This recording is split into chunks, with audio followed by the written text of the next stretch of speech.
So you've decided you're on a journey and you want to experience the most, huh? I can dig it. Why don't you come down this road? It's not too much traffic, lots of peace and serenity. You know, the road less traveled. I am Dolo, your friendly spiritual assistant. I'm here to help, and I'm glad you're here. Here on the road less traveled, there's a lot of self-reflection, self-development, and lots of love always. Warning, there are no shortcuts on this road. But if you stick with it, you're guaranteed to get where you need to be, where you want to be. Hello, hello. Welcome to the Road Less Traveled. I'm your host, Dolo. Thank you for being here. You are much appreciated. Go ahead and hit that like button if you like what you see. Subscribe so you can get more of it. And share because others need to know. Overall, I appreciate your presence either way. Today's episode is dedicated to the practice of giving and receiving. The practice of giving and receiving actually takes practice, but once you have it down, they're very beneficial skills to have. Giving and receiving. It takes practice sometimes before you are soaring in this department with ease.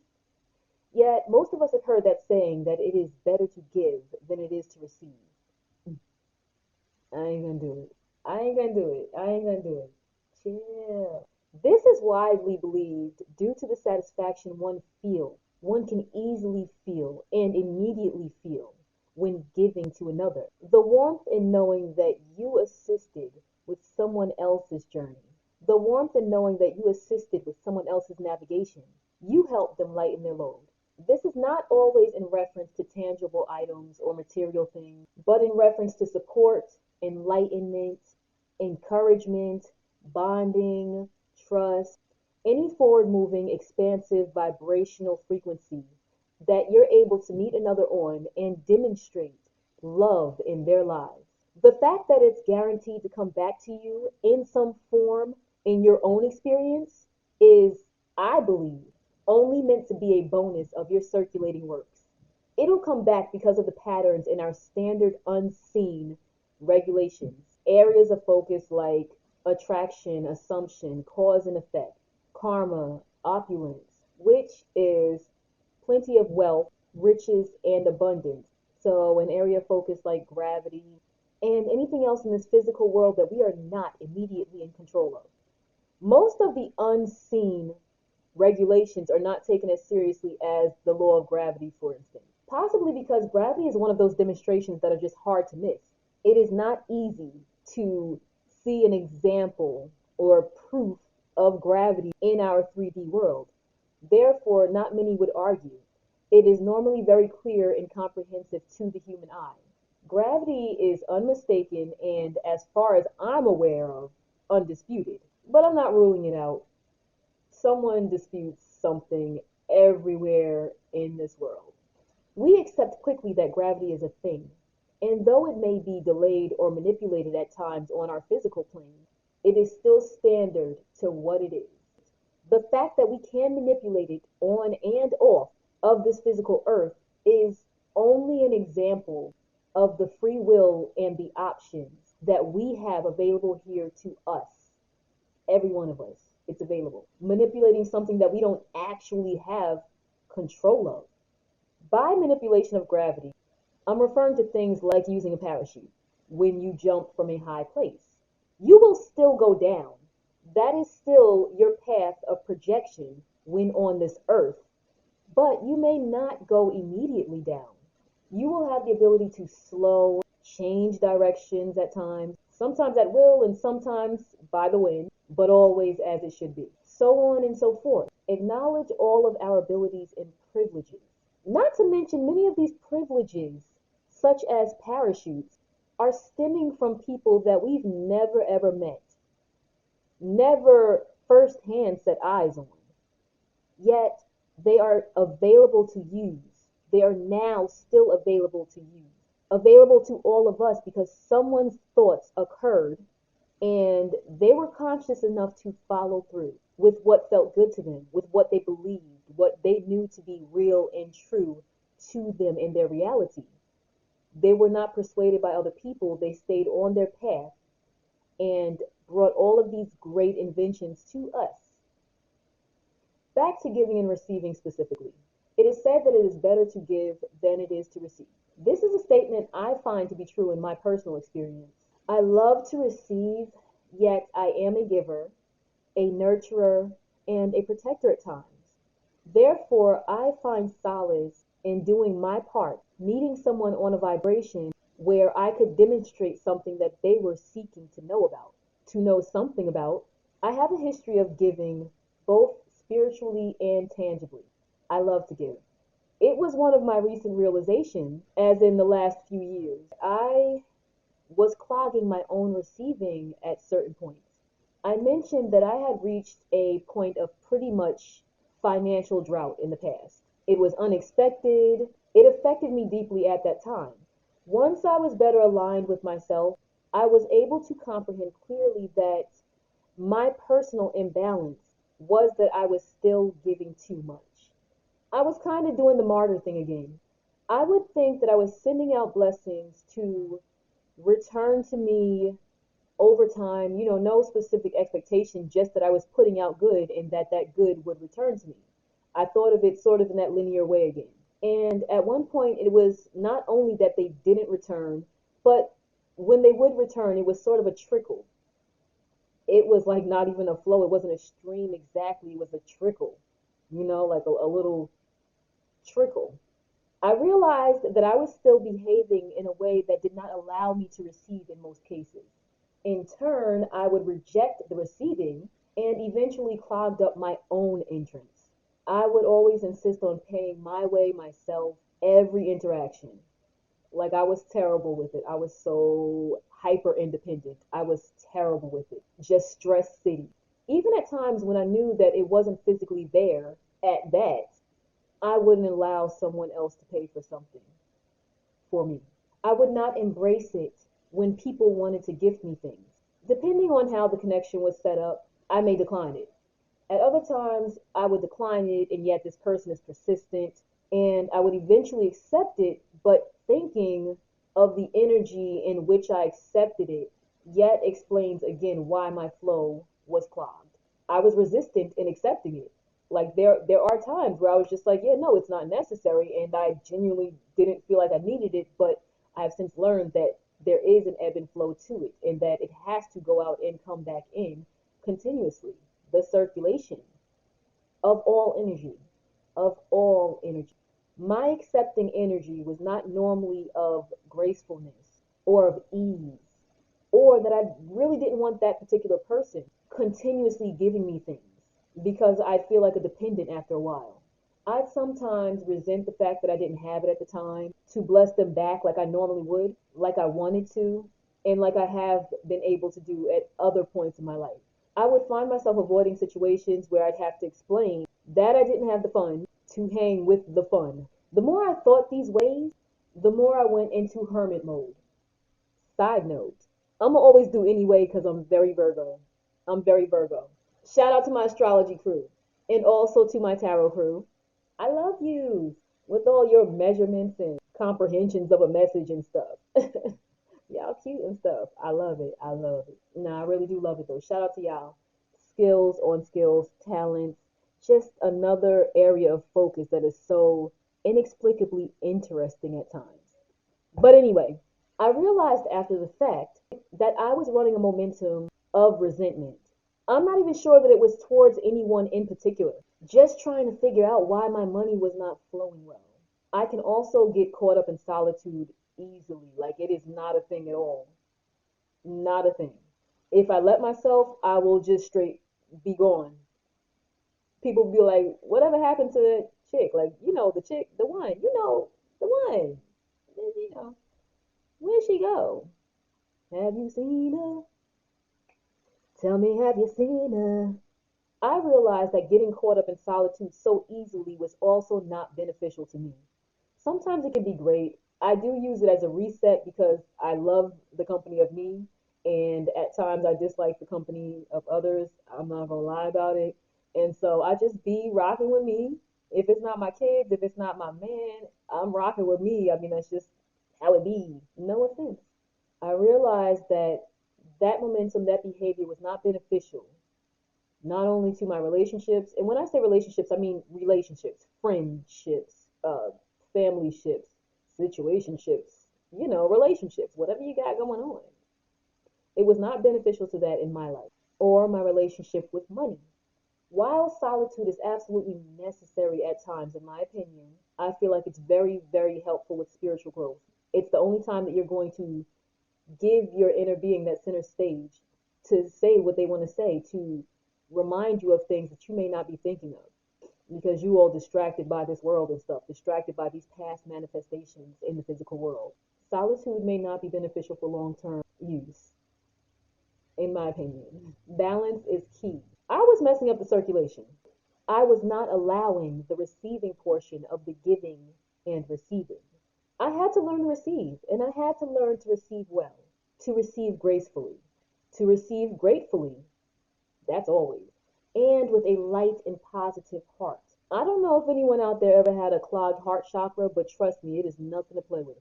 When your heart chakra is clogged, you feel it, like I feel like it is impossible to disregard that your heart is not feeling well because it's very noticeable.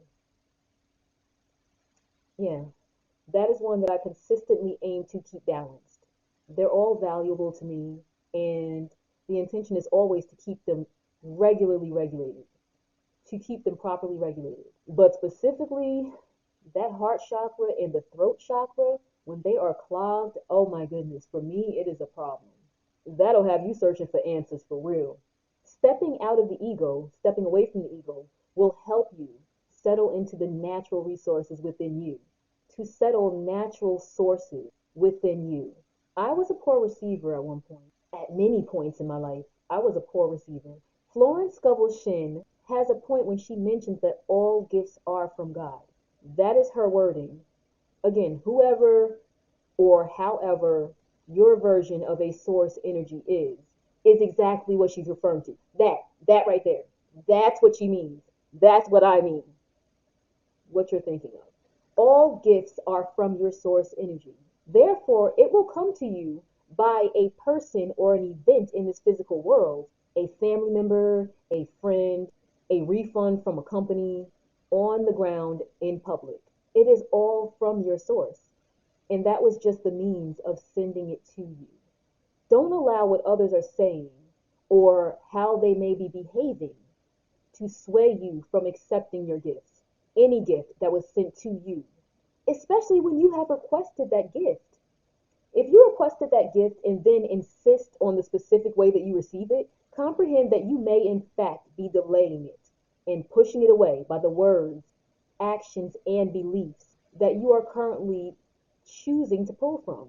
It took some time for all of the components of this to get through my thick ego. I've got it now, though. I've got it. Another great saying that has been passed around through many teachings is that you must give to receive.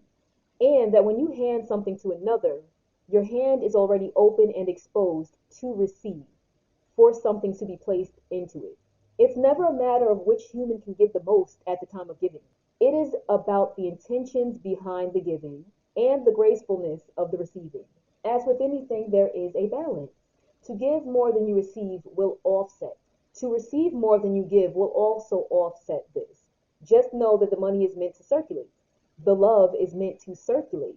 All resources are meant to circulate. And just like the blood that is evidently flowing through these bodies, if you get in the way, there are likely to be repercussions or effects somewhere down the line, and you can't always pinpoint when or where. Let it flow and keep all of your energy in circulation with others. If you struggle with this looks like don't ever consider yourself being a burden, even when your ego insists that you are. If you know that you have to give to this world as well, consider yourself being rightfully paid for your contribution. Don't automatically assume that others are thinking lowly of you, even if you hear a verbal comment that seems to support that theory. Comprehend that when you are on a vibration, you will attract on that vibration. Consider that you took what they said in a way that they genuinely didn't mean it, because at the time you were in a place. Assuming that everyone thought lowly of me when I was receiving was definitely an interruption, one that I've presented in the past and do not resonate with anymore.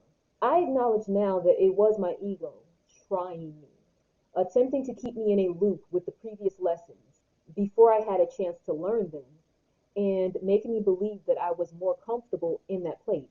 I was focused on the past physical manifestations around me and distracted by the manifestations of others that I witnessed in the physical world. I was not focused on myself or my well being. So, for example, I have always been an outlet source for people along my journey.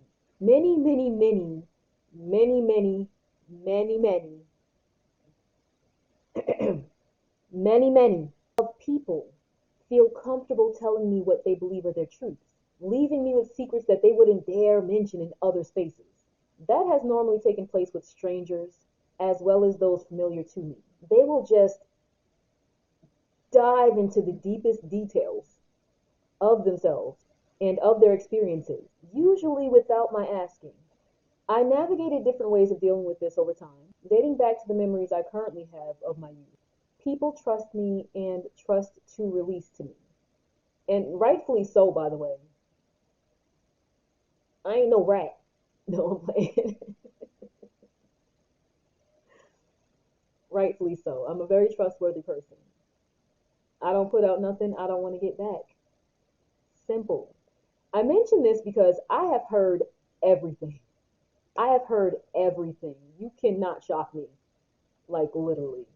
I have heard firsthand admissions to people giving misleading information, manipulating others, using others, envy of others, disgust of others, deceit, and all kinds of less desirable manifestations, and given under false pretenses. So basically, being two faced, saying one thing when they genuinely meant something else, and then they come to the back and say it to me.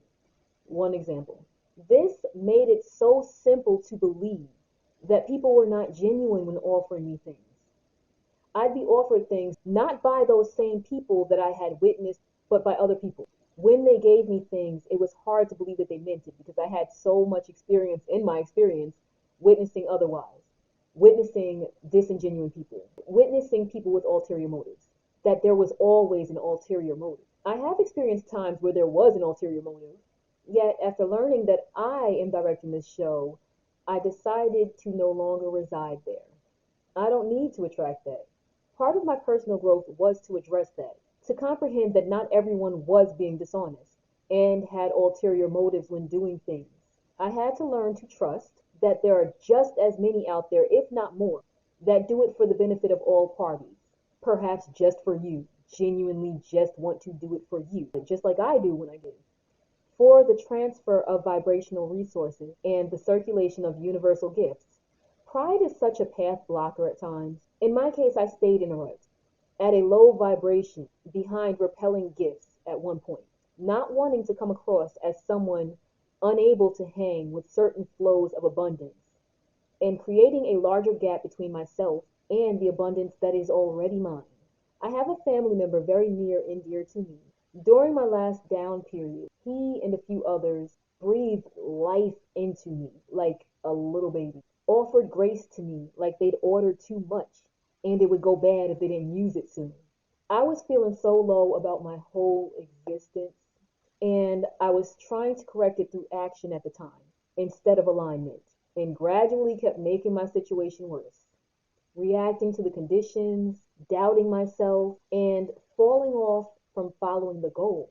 Those people that came through for me on a authentic, genuine vibration, that's where we met, taught me things that I will choose to never forget. This particular family member just gave to me non-stop. At the time, I didn't want to accept most of it because of my pride. I felt that it was my own fault that I was there, and so it was my homework to fix it. But he always gave, constantly, joyfully, easily, even when I knew firsthand that he didn't have it. Okay, bigger budget beings, my greatest apologies. I had to cut and do a thing real quick. So I'm back, and unfortunately, the sun went down, and so I have this lighting in the back as opposed to what I was just filming with. Anywho, This particular family member, during this period when I really needed someone and he was giving, he always gave joyfully, constantly, easily.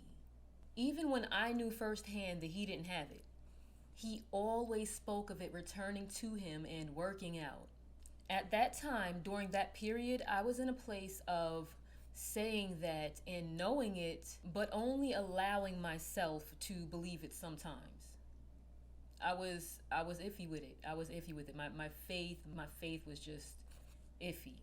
And doubt would creep in sometimes because I was going through some stuff. I would still spiral into a panic when I didn't have enough money in the physical world to do certain things. Like, and I mean certain things like travel, ride the bus. Observing this particular family member's demonstration of ease when he's giving helped me to find an in between balance that I am completely capable of. I've learned to live more in a relaxed state. And I know you see me and sometimes I'm energetic and you're like, what is she talking about? Relax. But I'm really a laid back person. I am an energetically laid back person. It depends on the day, if we being real. But I've learned not to micromanage and try to plan out every single turn. I still plan. I'm a planner. I do attempt to be prepared for life. That's just how I am. I'm a planner, an organizer of sorts. So I do still plan, but I understand that my plan is not the final plan. And that sometimes I just gotta rock with it. Literally, rock with the waves. Just rock with it. But also, I learned not to feel resentment when things were not going my way. Now, again, being a work in progress, I'm not saying I don't feel anything, I don't have any reaction every single time, because for the most part, I'm not a reactor. However, every now and again, I go into a space where I'm so frustrated with things not working out the way that I envisioned them to work out or the way that I thought they could work out. And then I find myself like, in a little bit of a funk. Like my face is not going to look happy. I'm not going to be perky like I usually am. And yeah, it's just a drop in my vibration when I entertain resentment for something not going my way. And so, we do not entertain resentment. But he also taught me to focus on the current moment. Again, this is something I had heard and done from time to time, but watching his demonstration, he literally just normally does not have a plan for anything ever at all. Whereas in the beginning, part of me cringed. I was like cringe city. Like I can't. What do you mean? Like you got responsibilities and obligations and deadlines and bills, and you gotta do it this way. Being nosy and stuff. But no, really, like if it came up, I would be like panicking on his behalf. Like, bruh, what do you mean? This is due tomorrow and you're like doing this instead? Yeah. But watching his demonstration and being around him for such a long period, I was able to comprehend that there is a balance and you don't have to go all the way out in all cases. If it works for you, it works for you. But in some cases you just need to loosen up a little bit. And that's my case. Like every time I think I've loosened up more, I'm still kind of like this, I don't know, firm stickler for I'm dutiful. I'm dutiful. But to focus on the current moment that was right in front of me because that is the only moment that exists. Really, it's the only moment that exists. Everything else is in our mind. Everything else is what we've said it was or will be. The future, the past. The present is all that exists. And so I had to learn to definitely stay in the moment, to focus on the fact that I am in the moment every moment. I would let it get away, but I had to have the faith and trust that everything was working out in my favor. It's working out the way it should. Everything is working out the way it should. When we look back on things, it's kind of like that's not, in hindsight, that's not as terrible as I thought it was. And again, because of that, it led me to this. This has happened. I am now this. It's always for a reason. It always is. I would be like obsessive about routine or completely spontaneous.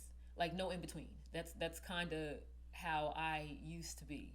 Now I enjoy routine and organization, but I'm also ready to go at the drop of a dime. I'm always ready. I'm always ready to disregard the routine if I need to and move into what feels right to do next from the inside out. I stop, meditate a little bit, speak to my high vibe tribe, and I move ahead with what I've been advised for that moment, trusting my intuition from moment to moment. It has been quite the adventure at times. I can't lie. It's really been a shake up at times. But I can really say that everything always works out. Everything always works out.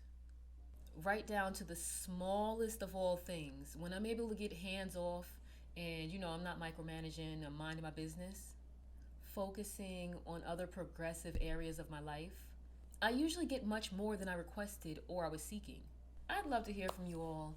Leave a comment below. Let me know your experience. Do you experience this where you get down to the wire and it's either faith or fear, pretty much? If you have any stories that apply to this, it's almost in panic mode, but it worked out the way it was supposed to, or better than it was supposed to. Right. Send me an email, leave a comment below, share your story. In any case, my point is that we must be giving and receiving. There must be a flow, a circulation at all times of all of the resources that we have been given. So, having done it from a genuine place, wherever that genuine place is in you, you did it for a reason and you did it for the benefit of a being. If you give that way, then you receive that way. Again, we are attracting on the vibration that we are on. We are attracting what we are, who we are being, by the way, in the moment. Meaning you can change it. If you don't like it, change it. When we speak on receiving, understand that again, this is not always tangibly. This can be compliments. Someone gives you a compliment and you don't receive it well. Also, I used to be a terrible offender for this. Terrible offender. That's also not receiving well. Basically, there's a way that you can block the flow. You can block it out with your thoughts, your beliefs. We each need to figure out if there's a blockage. We need to figure out what that blockage is and how to work through it. You can always work through it. It's not over until it's over. Just remember that. Open the gates. Open the floodgates for all of it. In and out, genuinely. And once you're in a place that you feel that, it will flow. Now, this isn't to say that you can't generate good things coming in without this actual process. But a lot of times you get side effects from, forcing the universe into, not forcing the universe, you can't force the universe, but you get side effects from trying to, again, get in the way, navigate it yourself when in reality you've been told, you've been directed, you've been asked, and you've ignored, So basically your results are based on your actions, how detrimental they are, how great they are, it's all on you. So you can receive, but then you can also receive some other stuff behind it, is what I'm saying. Keep your intentions pure. I feel like that's the best way always. You don't have to look over your shoulder if your intentions are pure. If you know what you came for, you are focused, you don't get distracted or pulled into anything, and you keep your vibration in alignment with yourself. Pure, genuine, authentic. Be you. Because that is who you normally are. Genuine and authentic. Deep inside, the part of you that is attached to source energy, you are greatness. Give, receive, and be graceful in all of it. Be graceful in all of it. Some of us do have a stubborn streak where, again, the ego gets in the way, or the ego is telling us one thing about this giving and receiving process that we are in, when in reality that's not true. Whatever we're being told by the ego is normally not true. It's a matter of releasing in the energetic field, reciprocity. But in any case, I truly appreciate you all for hanging with me, my bigger budget beings. And again, bigger budget is what you get when you behave bigger. When you need more space and you're growing, you need a bigger budget to pay for it. So yeah, bigger budget beings, spiritually, financially, mentally, emotionally, you are bigger by the moment if you want to be. Thank you for joining me here on The Road Less Traveled. I am your host, Dolo. Like, share, subscribe, write me, send me an email, comment below, tell me what you think on this topic, giving and receiving. Go ahead, expand yourself, advance yourself, grow yourself, get your budget up. And meet me on Patreon. The link is below. Real ones, stay real, be great, don't accept the hate, and never surrender to the pretender.